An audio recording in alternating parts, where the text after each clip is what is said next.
It was finally Cyno's time to shine. He had rented a venue, where he can freely tell his jokes to an audience, in an attempt to seem a bit less intimidating. He had prepared months, just for this moment, as he casually walks up the stage. "I'll start with one of my best ones," he thinks. "Alright guys, I have a sick joke. I gave him some medicine, to feel better soon. So, did none of you understand it? Basically, the funny part was that my joke was sick, like a literal illness, that's why I gave it some medicine. It's funny, because..." "Okay Cyno, we get it, you can move on now," said a cringing Tighnari. "Fine, let's try this one. Why did the bicycle go to bed early? Because it was too tired." Get it, a bicycle has two tires, which sounds similar to tired. Diluc and Ningguang then start leaving, in the middle of his explanation.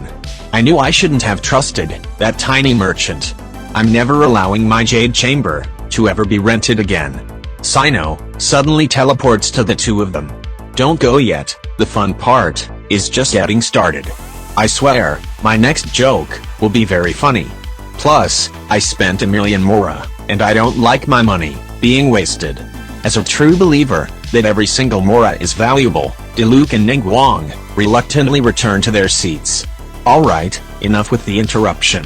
What did I say after I left Sumeru Academia?" Cyno, Nara. "It's a very clever and comedic use of words." "Oh, that's actually very hilarious, bravo," said Lisa. "Yeah, that's his first ever joke that I found amusing," added Tighnari. "Wait, I don't understand, what part did you find humorous, that pun?" Diluc confusingly says. "No, darling, it wasn't that, it's the fact that he left the school, because that academia is nothing but a joke."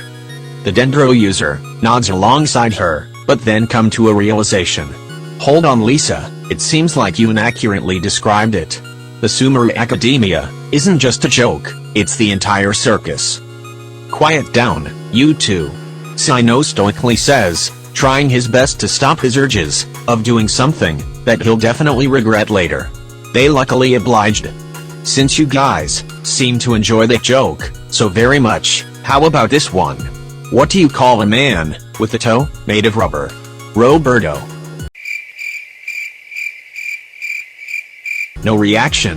"Okay, it's fine. Next, how many tickles does it take to make an octopus laugh?" 10 tickles. "Wait, I don't understand that one, can someone please explain?" Bennett interjects. "Oh Bennett, little did you know, you have screwed us all." "Well, the joke is actually quite simple," Cyno says. "Let me explain it to you. Octopi have 8 tentacles. The word tentacles has the number 10 in it, and the word tickles sounds almost like tackles. So, this is a joke about how we hear the words tentacle and tentacles. It's actually very smart. Well, that was very necessary. Anyway, I'm more interested in the question, that do octopus actually exist here, in Tevat? I've never seen one." "Excuse me, allow me to answer this question, Sir Wolf," replied Mr. Zhongli. "But I'm not. So, yes, they actually exist, but as far as I know, they can only be found in the coldest nation. My dear friend, Child, has told me countless tales about them. I even got the privilege to eat one in his special dish." "Did you say Child, the harbinger, that almost destroyed our nation? Did you say harbinger?" How I still fondly recall one of his tales. Perhaps the most famous mythical representation of the octopus is the kraken. It's a legendary, giant cephalopod-like sea monster, originating from Shnezhnian folklore. According to Child, the kraken dwells off the coasts of Natlan and Fonting, and terrorizes nearby pirates. Authors over the years have postulated that the legend may have originated from sightings of giant squids that may grow to 13 to 15 meters in length. The story has become a warning for Shnezhnian children to avoid swimming in the cold ocean. Of course, Master Diluc could also be referring to the octopus plant. "Hold on, did you say plant? May I take the stage please, it's my specialty after all," said Tighnari. Zhongli has no objection. "That plant exhibits tentacle-like leaves, hence its name, and is coated in a sticky liquid that lures and traps bugs. It's a carnivore, so it eats insects as its primary source of food. A loud thunder then interrupts their discussion. Hey, stop, this is supposed to be my show, not a school lecture. I am supposed to be telling jokes right now, so both of you, sit down. Cyno uttered. Nah, you should just let them continue, at least with them, it won't feel like the desert is speaking, flat and dry. Now, who knew Kale could burn more than Klee?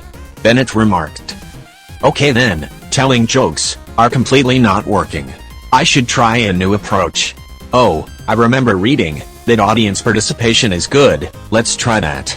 Alright everyone, can someone please give an example of something useless? Cyno, me. Me. That's correct. Anyone else? I have one, though it's just my opinion. Seafood, Zhongli says. He gets thrilled at what the consultant mentioned. Oh, that's perfect, I have a joke for that one. The problem with the internet is that it doesn't help you catch interfish. Hey, laugh. The joke was that, oh yeah, right, at least I'm learning. Come on, why is there still no reaction? I can't accept this.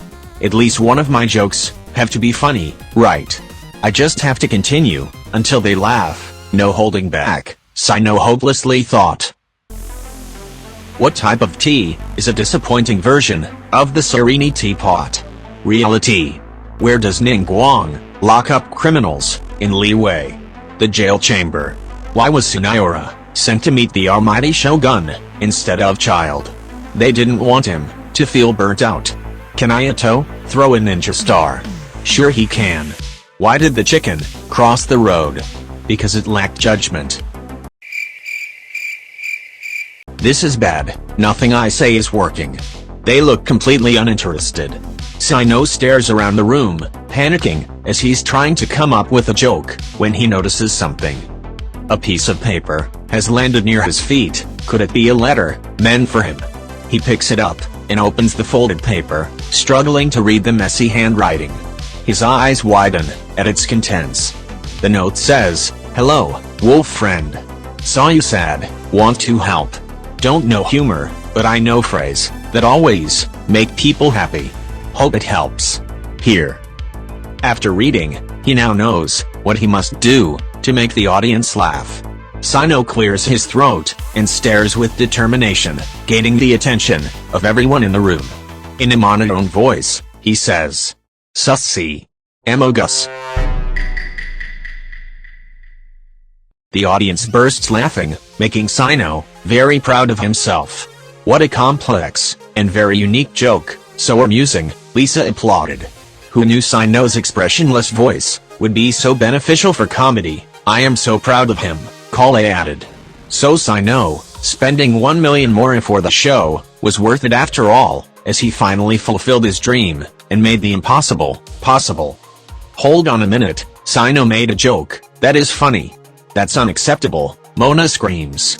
By that, I mean the universe actually made it impossible for that to happen, the same way Bennett can never get lucky and find treasure just laying around, or How Saru can never get tall. She starts freaking out, wondering the implications for the universe suddenly being out of order. At that moment, they feel the ground shaking. Fear not, this is nothing but an earthquake. Li Wei has suffered more dangerous calamities in the past, Zhongli reassures them. They calm down, and Cyno thinks that they're overreacting, and that nothing will happen if he tells a funny joke. Wait, we're inside the floating jade chamber. How can we experience an earthquake? Oh no.